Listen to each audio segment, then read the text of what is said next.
Hi, Mountaineers. I'm back with Chapter 7 of Pax. I'm going to try to make sure I get a few of these done this weekend because I know this week I've missed out on doing some. So, with Chapter 7, we're coming back to Pax after having heard from Peter. And remember, at the end of last Chapter 6, Peter has broken his ankle, we think, right? And he can't walk, so he's having a really hard time.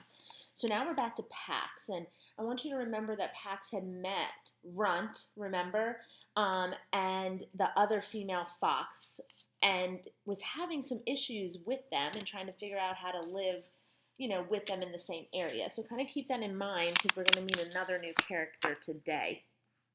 Chapter 7. Pax squirmed in pleasure at the solid, warm weight of another's body nestled against his. Half awake, he sniffed to draw in the comforting scent of his boy. Instead of human, though, he found fox. He woke fully then. Curled against him, snoring, was the vixen's brother. Runt whimpered and fluffed his tail over his snout, still asleep. Pax pulled himself up sharply. He had no practice at dominance, but the situation left him no choice. Go back to your den. When Runt tried to nestle into his chest, Pax nipped him on the shoulder. Runt shook himself awake and rolled to his feet.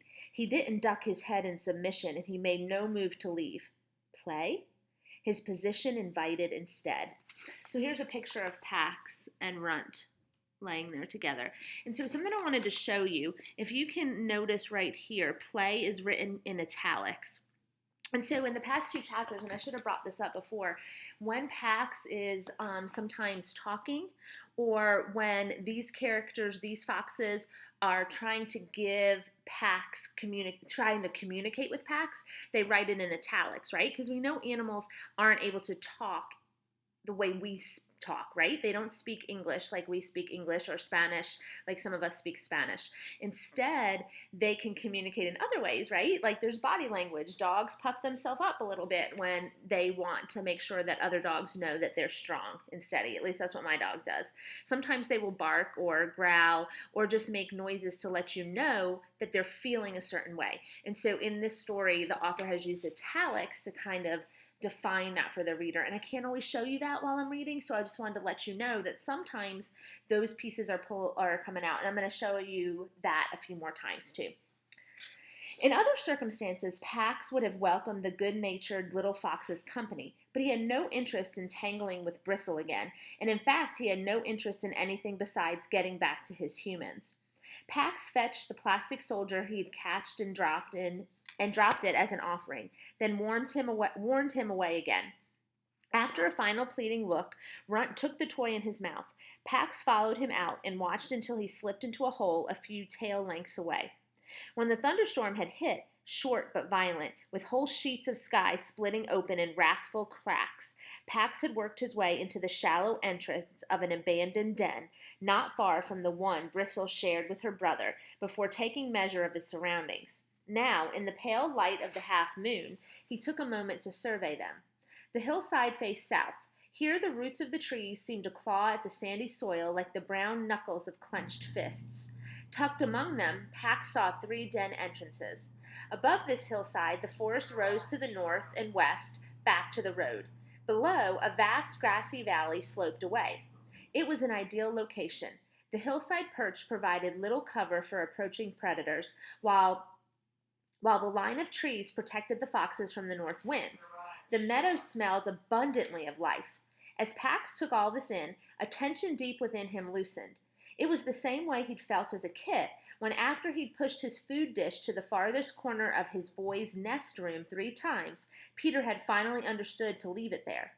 Away from the cold north wall, and with a view of the door where the father entered, sometimes in anger.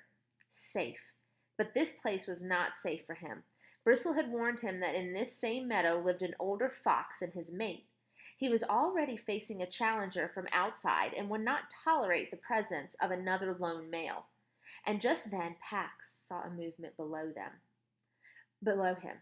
A broad-shouldered alpha, which means a dog like a leader dog, with black and gray fur, emerged from the brush halfway down the slope and marked a sapling beside him.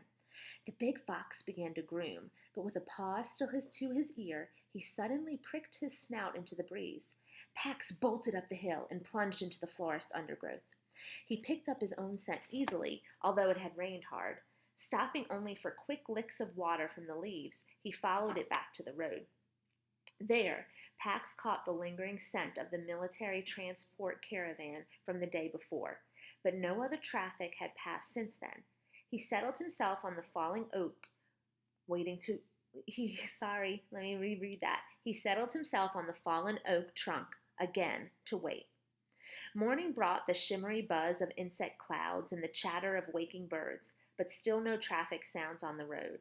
As the sun rose hot and dry, it burned off the rain droplets that had hung from every green shoot. Pax was aware of his hunger now, but his thirst was worse. He'd had nothing to drink since leaving his human's house.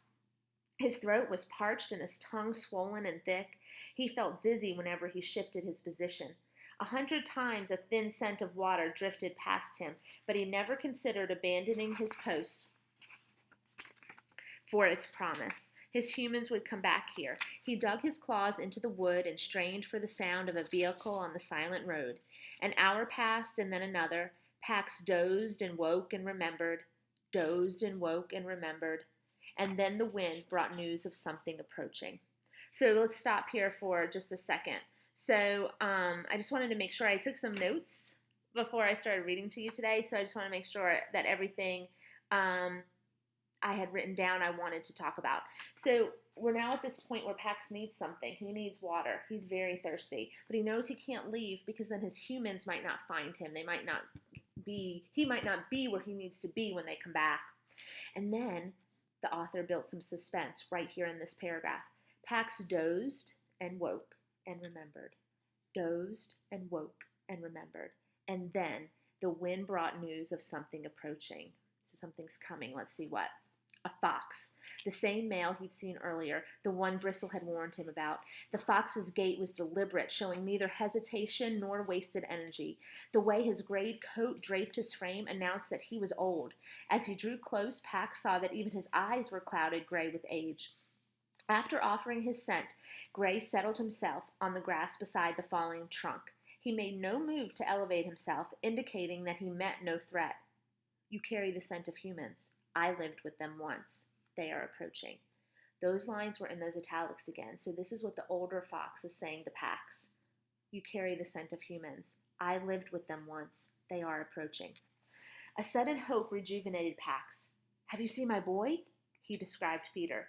But Gray had seen no humans at all since the time he had lived with them in his youth, and that was in another place, a dry, stony land of long winters and low sun, distant. The approaching humans were coming from the west. They are bringing war. The crows who have seen them do not describe any youth. The news weakened Pax. He swayed and nearly lost his grip on the trunk. You need water. Follow me.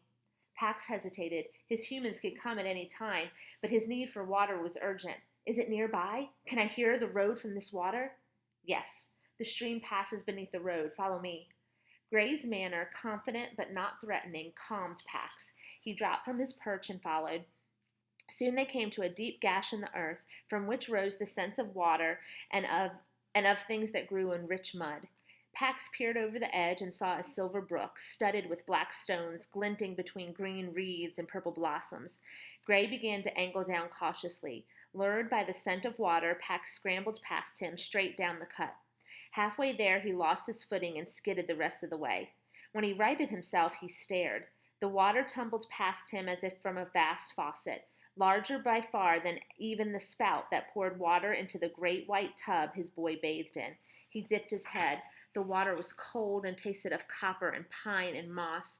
It rushed into his mouth as if it were alive. It stung his teeth and drenched his mouth and throat. He drank, and he didn't step away until his belly was taut, which means it was tight because it was full.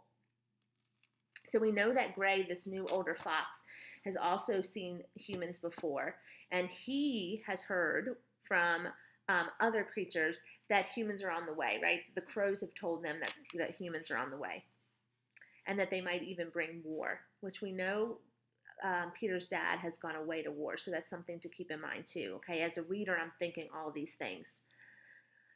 Gray joined him, drank, and then invited Pax to rest with him.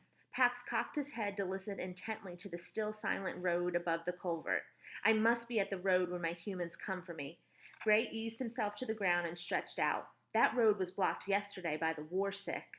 Pax thought back to the vehicles that had passed the day before, the ones that smelled like his boy's father's new clothing.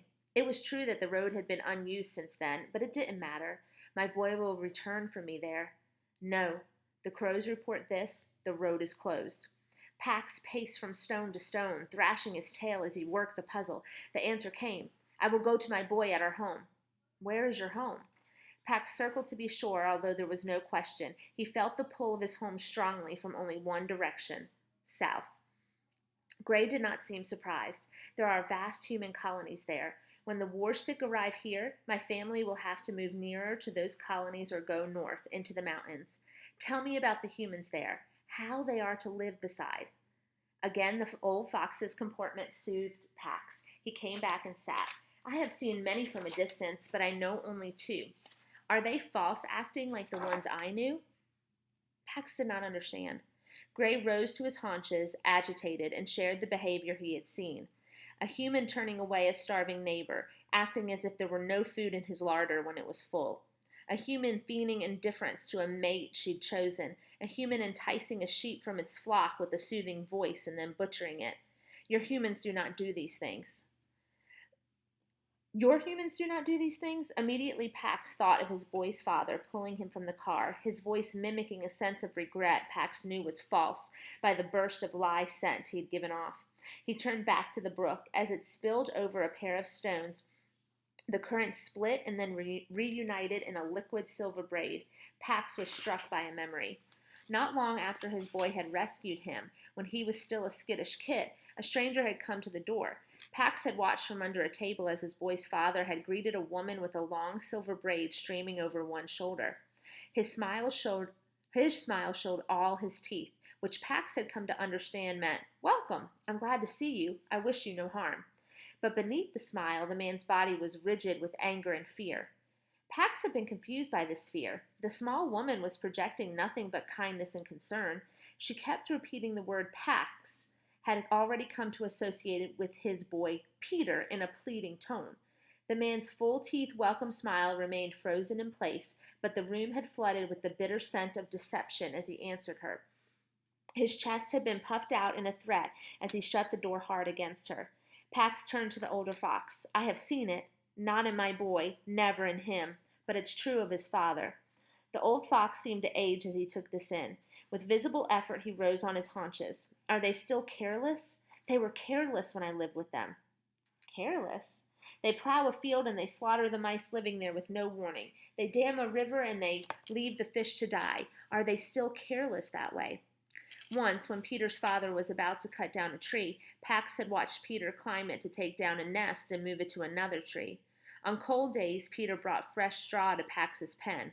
Before he himself ate, he always made sure Pax had water and food. My boy is not careless. The old fox seemed relieved by this news, but only for a moment. When war comes, they will be careless. What is war? Gray paused. There is a disease that strikes foxes sometimes. It causes them to abandon their ways to attack strangers. War is a human sickness like this. Pax jumped to his feet. The war sick. They will attack my boy? War came to the land where I lived with humans. Everything was ruined. There was fire everywhere, many deaths, and not only of the war sick, the adult males. Children, mothers, elders of their own kind, all the animals. The men who were sick with the disease spilled their chaos over everything in their path. This same thing is coming? Gray raised his head in a howl that turned the air itself to sadness. West of here, where the war is already, where the humans are killing each other, the land is completely ruined. The crows carry the news. The rivers are dammed, the earth is scorched bare. Not even briars will grow. Rabbits and snakes, pheasants and mice, all creatures killed. Pax leaped to the path. He would find his boy before this war came. Gray followed. Wait. I will travel south with you to search for a new home. Follow me back first. Back to the meadow? No. The vixen warned me not to return. The vixen will never welcome you because you have lived with humans. Pax then caught a quick flash of the same scene he'd watched pass between the vixen and her brother. A cold, howling wind, a mated pair of foxes in great distress, a cage of steel clamps, blood-straining snow, and then abruptly nothing. But she's not dominant. Follow me back. We will rest and eat, then leave tonight. So, Gray shares this bad news that the road that Pax has been hoping to see his humans on is in fact closed because of the war. And then they have a conversation about the kind of humans Pax's are. And of course, Pax remembers all the wonderful things about Peter and knows that Peter is a great human. Peter is a wonderful human. But he is disappointed in Peter's father. And we know that from the conversation he has with Gray. But Pax is going to defend Peter to the end. Peter is his person, right? He loves him. So next chapter, we'll come back to Peter. And so I hopefully get that done for you tomorrow. So I was happy to read to you today. I hope you're having a great day. I miss you so much. Bye.